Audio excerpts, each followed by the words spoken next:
Cléopâtre aurait inventé le vibromasseur. C'est rigolo. Eh ben c'est faux, c'est faux. Alors l'histoire c'est que Cléopâtre aurait inventé le vibromasseur en roulant un papyrus à l'intérieur duquel sont prisonnières des abeilles. Évidemment les abeilles bourdonnent, hein, et donc ça permet de faire vibrer le rouleau, et voilà, c'est parti pour un tour. Ok, let's go.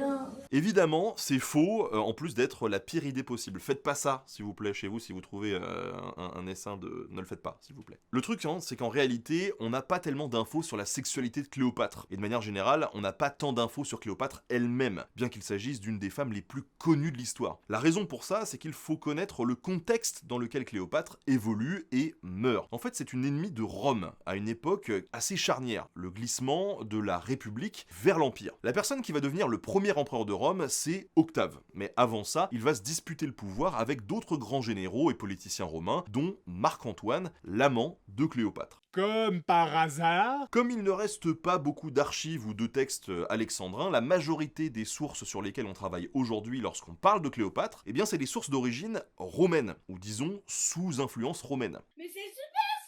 Donc la manière d'y présenter Cléopâtre, elle y est pas du tout objective, hein, puisque les auteurs sont à charge contre elle et la présentent comme une ennemie qu'il fallait détruire. Elle est corrompue, elle est agressive, elle est perverse, et cette propagande, elle va être considérée comme vraie par les auteurs suivants, et au final, encore aujourd'hui, on a cette image d'une Cléopâtre très libre sexuellement, dominatrice, croqueuse d'hommes. Pourtant, si on étudie un petit peu les sources fiables, on sait qu'elle a eu 3 amants avérés, voire 4 peut-être, hein, et pour le coup, on n'a pas vraiment eu d'informations sur ses pratiques sexuelles. Cela ne nous regarde pas. Du coup, maintenant, on sait d'où lui vient cette horrible réputation. Maintenant, d'où est-ce que vient cette rumeur de vibromasseur plus précisément? C'est difficile à dire. En tout cas, l'histoire a fait grand bruit en 2016 sur internet lors de la publication d'une BD autour de l'histoire du sexe qui colporte l'histoire du vibromasseur à abeilles. Les auteurs de cette BD, c'est pas des historiens, et d'après ce que j'ai pu en lire, c'est difficile de savoir où ils ont été chercher cette idée. En écumant un petit peu internet, j'ai trouvé une autre origine possible à cette